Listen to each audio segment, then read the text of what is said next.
tema de hoje do Estúdio News é a alfabetização no Brasil. E para conversar com a gente, temos Miriam Gomes, ela é pedagoga, especialista em alfabetização e professora na Caminho School, e Luciana Brites, CEO do Instituto Neurosaber. Sejam muito bem-vindas. Obrigada. Muito obrigada. Eu quero começar perguntando para vocês como caminham as nossas estatísticas em relação à alfabetização hoje no Brasil. Estamos com bons números? Estamos ali numa trajetória de alta? Quando a gente vê o IBGE, o IBGE vem trazendo números relativamente positivos, A taxa de analfabetismo, ela vem caindo. Mas quando a gente vê a realidade, das nossas crianças em testes, como são feitos em relação ao Brasil, em comparação com outros países no mundo, o PIRS, por exemplo, que é um teste que compara níveis aí de compreensão leitora básica, o Brasil ocupa aí um dos piores índices, dos últimos lugares, perdendo para países como a Albânia.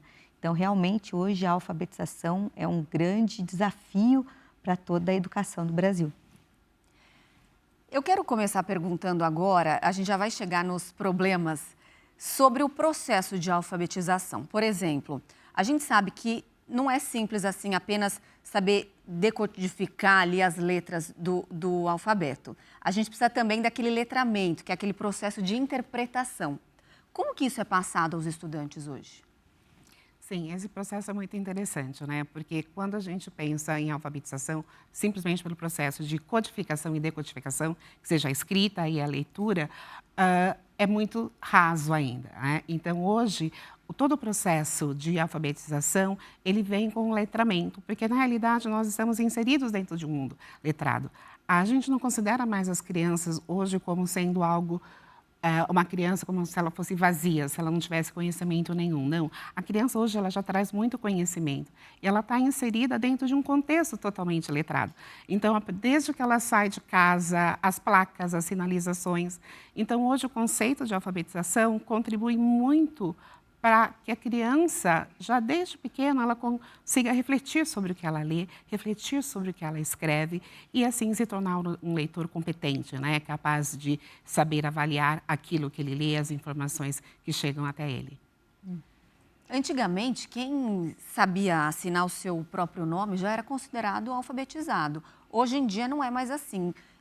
Quais são os conhecimentos que uma criança precisa ter para ser considerada alfabetizada? Eu gosto muito de um conceito do Dr. José Moraes, que é um dos maiores neurocientistas, quando a gente fala em ciência cognitiva da leitura, porque há mais de 30 anos o cérebro vem sendo mapeado em como a gente aprende a ler e escrever. E eu acho que esse é um dos grandes desafios que os professores no Brasil ainda não aderiram a essa prática da ciência cognitiva da leitura nas práticas educacionais. Então, segundo o Dr. José Moraes, ele fala que alfabetizar é ensinar a ler e escrever um sistema alfabético, é ensinar a uma pessoa a lidar, a entender como funciona o nosso sistema de escrita, Porque são duas questões que se complementam. Primeiro, eu tenho que aprender a ler, para depois ler para aprender. Então, eu preciso entender como funciona o nosso sistema de escrita e a alfabetização é por isso, porque nós partimos do nosso sistema de escrita que é alfabético e não silábico, Por isso que a gente brinca muito com esse termo, do babebibobu, lalelilolu. Isso não existe, porque isso é um sistema silábico, nosso sistema é alfabético.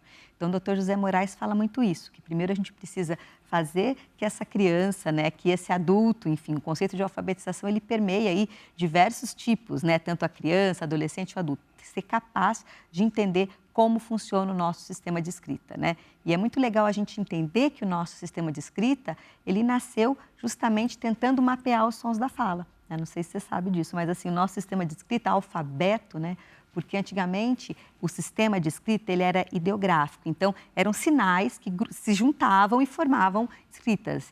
E aí os fenícios, há muito tempo atrás, falaram, mas mais de 700 sinais, como que a gente vai conseguir juntar tanto sinal junto para poder ler, e compreender e fazer toda essa questão?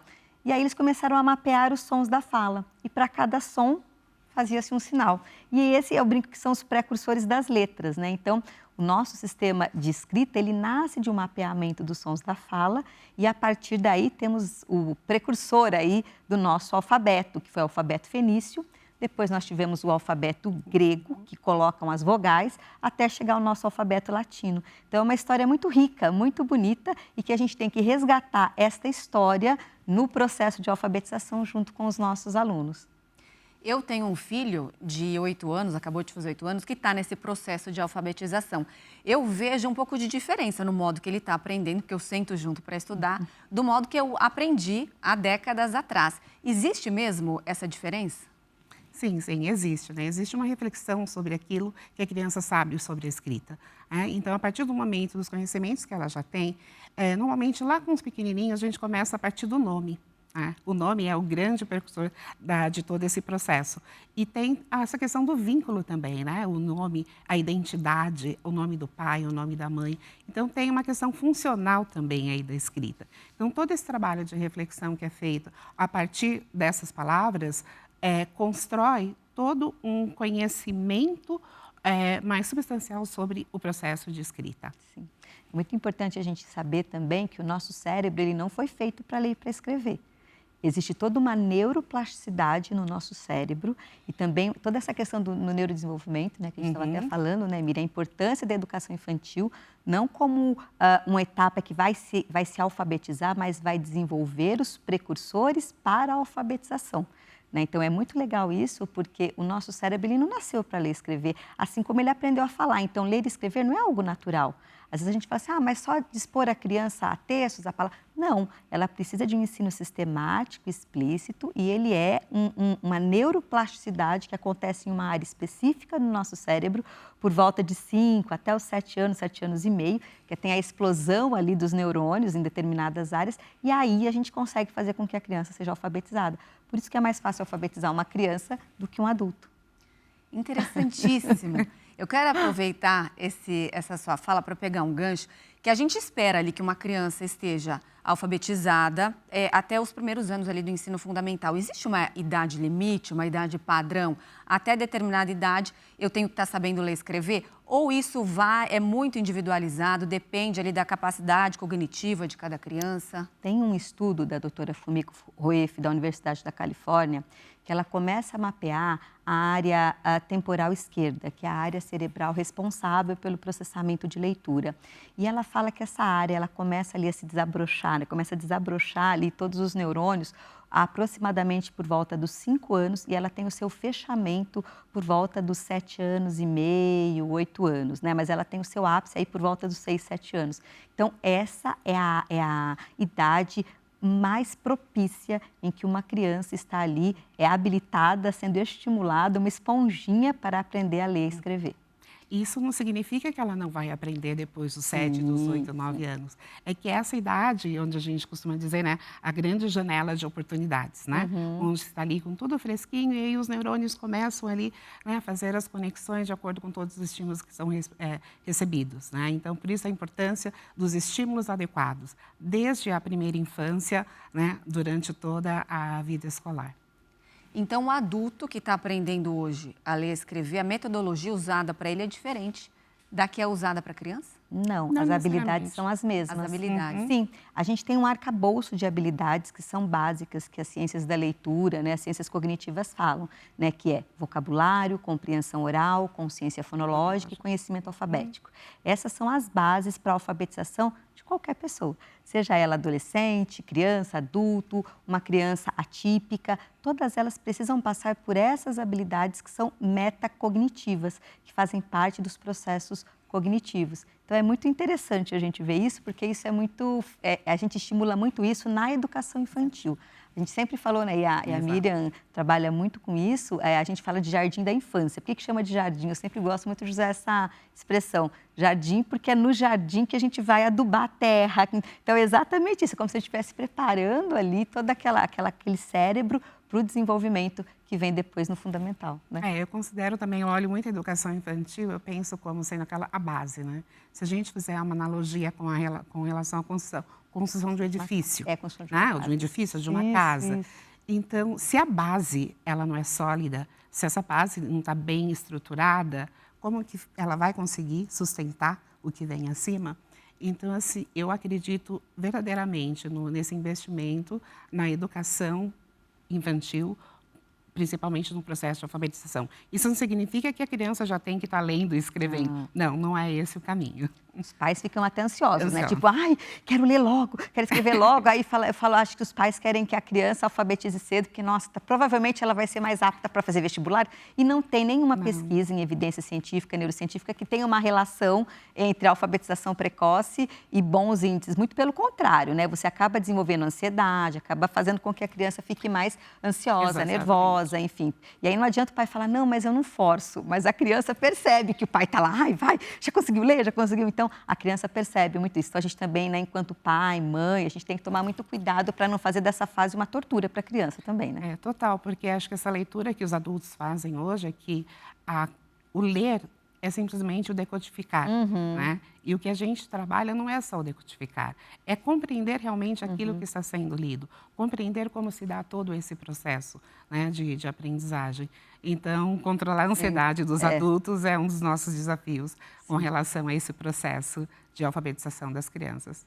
Já que vocês estão falando dos pais aí, de que forma os familiares, eles podem ajudar nesse processo de alfabetização? Queria falar com vocês aqui da importância dos livros, de se apresentar os livros, as histórias para as crianças, não só nessa etapa, mas também lá na frente. Eu digo não só apresentar os livros, mas ler junto, né? A criança, ela precisa de modelo. Né? E a partir do momento que ela tem os adultos como referência, como esse modelo, isso é um incentivo, sim, muito valioso. Então, eu costumo muito orientar os pais dos meus estudantes a lerem juntos, a lerem para as crianças. Né? E é muito gostoso de ver quando eles já começam a ler uma palavrinha e eles já começam a dizer assim, eu li, eu sei ler. Então, essa autoestima das crianças é algo assim que marca toda a minha trajetória enquanto professora alfabetizadora. Quando eles descobrem que eles conseguem ler uma palavra e ali é um fio que vai e eles se descobrem leitores. Né? Então, eu acredito muito nisso, nesse incentivo por parte dos adultos. É até emocionante porque é uma forma de você se colocar no mundo, né? A vida ganha outro significado. Existem algumas pesquisas, né, que falam que a criança na barriga da mãe já está aprendendo. E só para você saber, na barriga da mãe, por volta do 9º mês de gestação, a criança já sabe histórias que rimam e que não rimam.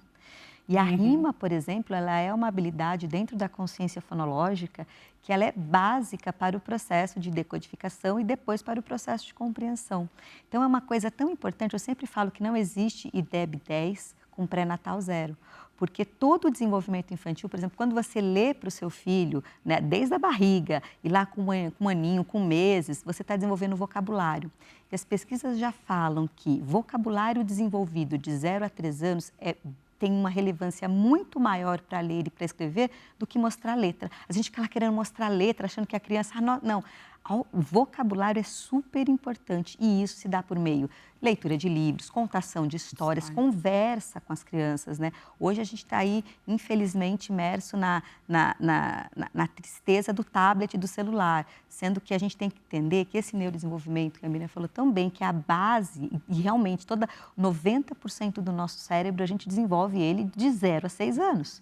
Então, assim, algo, a estrutura cerebral, a maturação vai até os 18. Mas, assim, é tão significativo isso que a gente não pode perder essa grande janela de oportunidades que a gente tem.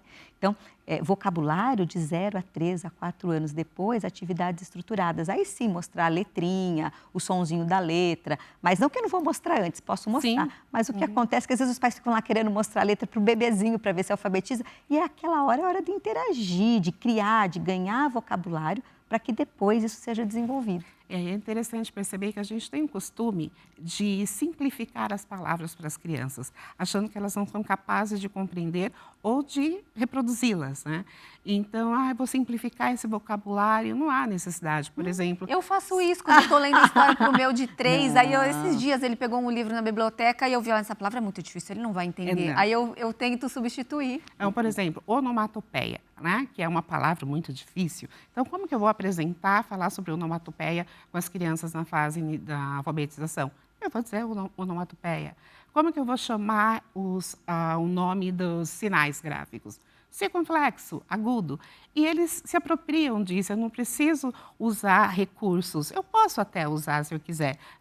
O circunflexo é um chapeuzinho, mas eu tenho que falar também o nome desse sinal. Né? Porque as crianças têm um poder muito, muito forte de compreensão. Você quer ver um exemplo? Quando a gente aprende inglês, eu aprendo a palavra? Não. O contexto me dá a ideia da palavra. Então, às vezes, ele pode nem saber o que você está falando, mas o contexto vai agregar e ele vai aprender esse vocabulário novo.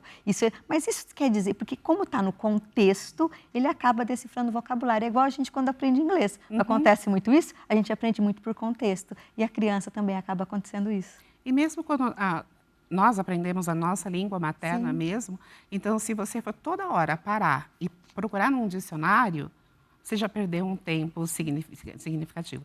Então existem estratégias, ferramentas que a gente pode ajudar as crianças a compreenderem o significado dessas palavras mais complexas, né, como o contexto. O contexto é muito bacana. A gente falou no primeiro bloco ali da metodologia, de tudo que é bom ligado à alfabetização, do que temos de novidades. Queria falar agora dos problemas. Você me trouxe no bloco anterior um dado assustador, que a gente estava ali na UTI quando a gente fala de alfabetização aqui no Brasil. Onde estamos errando? Principalmente na formação dos professores, né? Porque a gente entende que o professor que vai alfabetizar, ele tem que ser um professor muito bem formado, né? Tem que ser um professor que traga as evidências científicas e principalmente a neurociência, né? A neurociência, a década de 90 foi tida como a década do cérebro. E você tirar isso do contexto do processo ensino e aprendizagem é uma grande perda. Então, passa, sim, pela formação do pedagogo, do professor e principalmente do professor alfabetizador. Porque, infelizmente, o que a gente vê muito hoje é que ninguém quer alfabetizar mais. Fala, não, alfabetizar dá muito trabalho, pelo amor de Deus, como que eu vou alfabetizar? Enfim. Então, hoje a gente tem até um certo medo dos professores em alfabetizar, mas passa por essa formação, infelizmente, né, dos professores, aí, principalmente da questão da pedagogia, que precisa estar olhando para essa neurociência, precisa entender como essa criança aprende e levar isso para o chão da sala de aula. O problema, então, está na faculdade. Tem, sim, um grande gap aí na faculdade de pedagogia e a atuação do professor hoje, ela requer dele o conhecimento de muitas ferramentas para o trabalho com a alfabetização. Né? Hoje nós trabalhamos mais com a psicogênese da linguagem escrita, né, que é um estudo feito pela Emília Ferreiro, mas não basta isso, né, porque cada cérebro aprende, todo o cérebro aprende. Né? Então, mas como que cada criança aprende? Será que todas aprendem pelo mesmo caminho? Será que todas aprendem da mesma forma? Então, é importante que o educador ele tenha ferramentas para que ele possa acessar de maneira significativa esses estudantes. É muito importante a gente entender que essa formação ela precisa vir desse resgate da profissão, né, do pedagogo, e a gente entende sim que se a gente não trouxer isso e não auxiliar esse professor dando essas ferramentas e entendendo, vou dar um dado para você, eu fiz a minha pesquisa de mestrado em 2019, eu repliquei uma pesquisa de 1989 da Dinamarca, então assim, a gente está anos atrasado em relação a outros países, quando o assunto é ciência cognitiva da leitura. Então, eu vejo muito assim que o professor, ele quer, ele procura, mas a gente está ainda muito preso a questões que já estão, de certa forma, ultrapassadas, a neurociência vem trazendo e a gente não consegue implementar isso de uma forma escalável para todo mundo, e principalmente para quem mais precisa, para a nossa escola pública.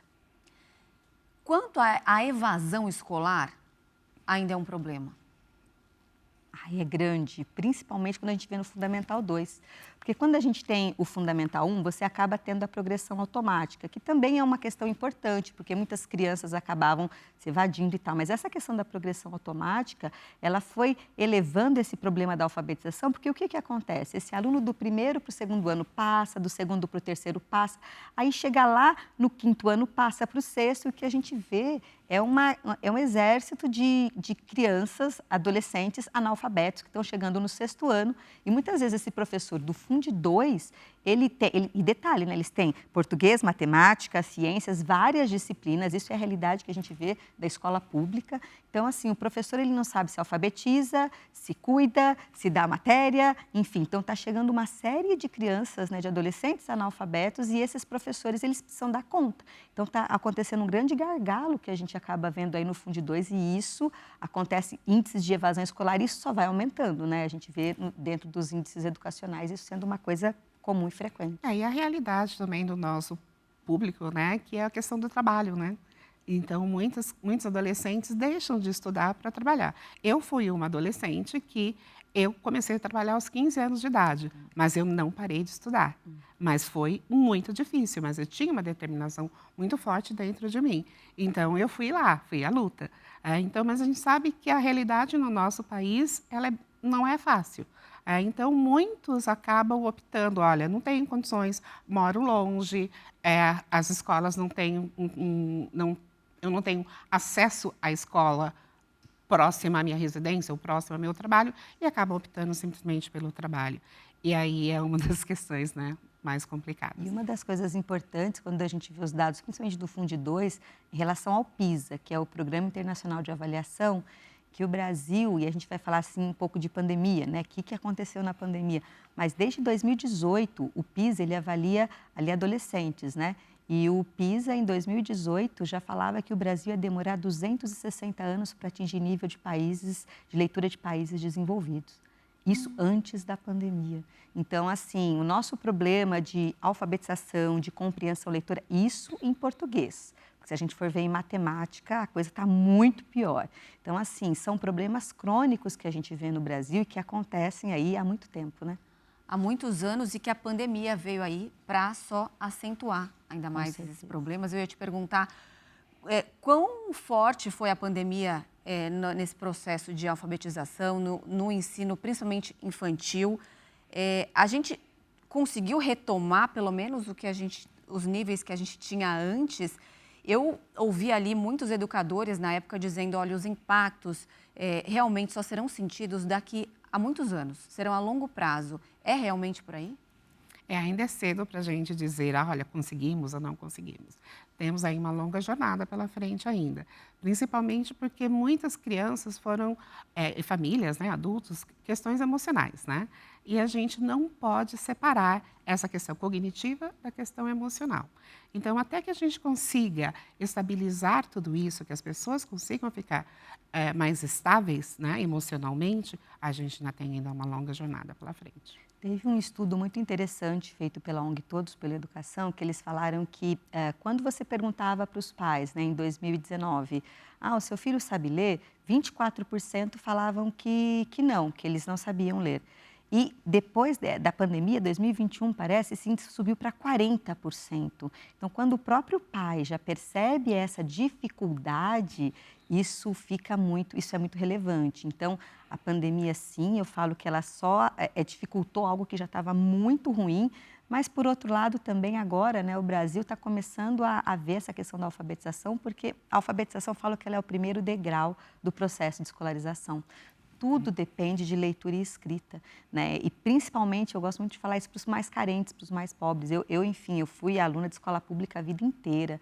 Então, assim, a gente precisa fazer essa democratização, essa melhora da qualidade da alfabetização, porque se uma criança não alfabetizada é um aluno a mais que pode estar aí indo para a questão da marginalidade, questões sociais graves. Então, é algo que é muito relevante, muito importante. E, aos poucos, né, estão havendo aí ações para que haja uma retomada para essa questão da alfabetização. Eu estava em sala de aula quando a pandemia aconteceu, com crianças de 5 e 6 anos de idade. Então, para nós, educadores, foi assim uma loucura, né? Ter que se reinventar do dia para a noite, sim, se atualizar com relação ao uso da tecnologia. Então, isso, hoje a gente dá muita risada, né? Sobre professor youtuber, né? Professor youtuber, então chegou o momento que nós tínhamos que fazer as escolhas, né? Porque não dava para deixar uma criança na frente de uma tela 8 horas por dia. 5 horas por dia, 6 horas por dia. Então, tudo isso nós tivemos que aprender juntos, né? Junto com as crianças, com as famílias, com os demais educadores. E Miriam, é uma época que a criança mais precisa de educação infantil, Total. né? Do outro, Do né? outro. Contato A do outro. interação com o outro, ela é fundamental no processo de aprendizagem. E a gente não tinha. Então, como trazer isso para frente da câmera, né? Junto daquela telinha ali onde a criança nos via, e a gente via todas as crianças ali, cada um na sua janelinha, cada um tinha o seu esquema de fuga ou não, né? Então, meu microfone não está funcionando. Mesmo os pequenos acabavam tendo esse recurso, porque a gente entende o quanto isso foi difícil, né? Essa adaptação, assim como foi para os educadores, foi para as crianças também. A tecnologia está aí, cada vez mais presente nas nossas vidas. Ela permitiu que, mesmo com dificuldades, ocorressem ali as aulas online durante o período de isolamento. Queria que vocês me falassem como que a tecnologia vem tanto ajudar quanto atrapalhar a educação. Isso é algo interessante. Quando a gente fala em alfabetização, muito se falou de tablet. Para que usar caderno? Para que criança escrever? Esse negócio agora, né, high-tech e tal. E é tão interessante porque os países que tiraram o caderno, tiraram a escrita, tiraram livros físicos, Noruega, Finlândia, estão todos voltando.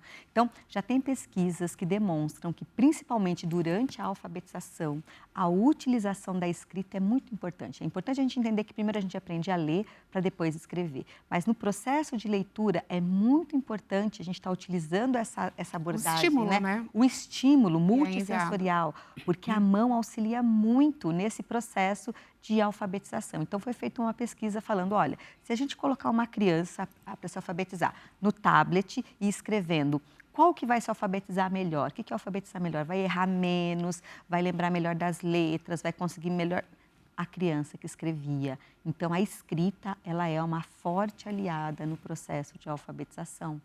É muito importante a gente ver isso, porque com essa questão, né, Miriam, de uso de tablet, e a criança deixou de brincar, uma pesquisa também antes da pandemia, eu gosto muito de usar esses dados antes da pandemia, as crianças na Inglaterra estavam com dificuldade em segurar o lápis, de tanto que elas... Nós temos isso hoje ainda. Hoje ainda, com dificuldade de segurar o lápis. Dificuldade de amassar papel, rasgar papel. Então, para rasgar uma folha de papel parece uma coisa assim... crianças com 5, 6 anos não têm essa habilidade ainda desenvolvida. Porque está muito neste movimento ou neste movimento. Então... Limita, né? Limita. Exatamente. É uma coisa, às vezes os pais falam, não, vamos dar, porque vai estimular. Muito pelo contrário, né? É uma idade em que a criança precisa utilizar o corpo, precisa utilizar habilidades visuais, auditivas, principalmente sinestésicas. Então, essas habilidades que vão auxiliar nesse processo, em todos os processos, e quando fala em alfabetização. Como a gente falou no começo, né? A alfabetização não é apenas decodificar e codificar. Né? Então, você tem todo um corpo aí que fala, todo um corpo aí que contribui para este processo tão complexo que é a alfabetização. Segundo o último censo do IBGE, 93% das pessoas com 15 anos ou mais estavam alfabetizadas no Brasil. Mas a gente tem ainda esses 7% que são milhões e milhões de pessoas. Queria que vocês trouxessem para a gente um pouquinho de quem faz parte desse grupo. Em qual região do país temos mais analfabetos? São mais homens, são mulheres? Quais as idades? O que a gente vê é 14% de toda essa população é no Nordeste, né? São nas regiões mais pobres, mais carentes. E aí também tem a questão de raça. Os negros, né? As pessoas negras têm mais essa questão, né? Mais dificuldade a esse acesso. Então, a gente vê esses problemas, né? esses grandes desafios indo de encontro aí a essas várias populações, né, Miriam? Sim. A gente pensar na diversidade, né, do nosso país, é até difícil dizer onde, né? Até mesmo você pegar só São Paulo como um polo, mas São Paulo é gigantesca, né? Então, a gente não pode dizer que São Paulo tem a mesma realidade, né? São Paulo como um todo. Uma das coisas interessantes, estava vendo um dado falando sobre aí a questão da inclusão, né? Essas pessoas com deficiência. Então, também as pessoas com deficiência, elas têm infelizmente, têm menos acesso à alfabetização do que as pessoas que não têm deficiência. Então, a gente vê essa relação em relação às pessoas com deficiência, mulheres têm têm menos acesso e principalmente pessoas mais pobres, né? Regiões menos favorecidas, principalmente no Nordeste. Também vi nessa pesquisa falando em relação a quilombolas, né? As comunidades mais excluídas. Então, a gente vê assim quem mais precisa tem menos acesso, né? E aí a gente volta ao que nós falamos anteriormente sobre a importância da formação do educador. Uhum. Começa por aí. Só para a gente encerrar, queria que vocês deixassem aqui a visão de vocês sobre o futuro da alfabetização no Brasil. O que precisa ser feito de forma imediata, emergente? Como que vocês veem esse processo daqui para frente? Bom, eu não consigo ver sem passar pela formação do educador, né? Sem passar pela formação do nosso professor. O professor hoje de pedagogia, ele precisa ter uma outra grade curricular, né, dentro da sua formação, uma grade que contemple, sim, a neurociência, porque o que é uma sala de aula? É um lugar onde acontece o processo de ensino e aprendizagem, mas se eu não entendo como meu aluno aprende, como que eu vou ensinar? Então, faz urgência a gente olhar para a neurociência, olhar para a educação baseada em evidências científicas, né, como outros países aí que já fazem. Então, práticas pedagógicas que realmente permeiem, auxiliem esse professor, porque a gente tem que parar de olhar só a questão da teoria, porque sala de aula, gente, eu fui professora há muito tempo, é prática, né? Eu falo que é o chão da sala de aula. Então, fazer com esse professor, que esse professor tenha essas ferramentas baseadas em evidência, e esse estudo neurocientífico, isso ajuda muito. E também as políticas públicas, né? Premiar essas práticas, trazer isso nas formações dos professores, né? Isso também é de uma fundamental importância, porque o poder público precisa estar muito alinhado com toda essa demanda aí que a gente tem em relação à educação. Cada vez que uma criança fala para mim conseguir ler, eu estou lendo, né? Então, assim, eu tenho assim, inúmeros relatos disso. E de ver como que o mundo se abre para essas crianças. E o mundo se abre para os nossos adolescentes, como o mundo se abre para os nossos adultos. Porque as crianças levam para casa isso, né? Todo esse processo. Então, elas continuam aí sendo os multiplicadores desse processo todo que a gente está ali, né, com o coraçãozinho, trabalhando dentro de sala de aula. Sem dúvida. Olha, agradeço demais a participação de vocês duas aqui para a gente debater um assunto tão urgente e tão necessário para o desenvolvimento do nosso país. Muito obrigada. Muito obrigada, Renata. Obrigada. E o Estúdio News de hoje fica por aqui. Eu conversei com a Miriam Gomes, ela é pedagoga, especialista em alfabetização e professora na Caminho School, e com a Luciana Brites, CEO do Instituto Neurosaber. Você já pode acompanhar essa entrevista lá no nosso canal do YouTube, no Play Plus, e também pelo nosso podcast disponível no Spotify e no Deezer. Eu espero você no próximo programa. Até lá!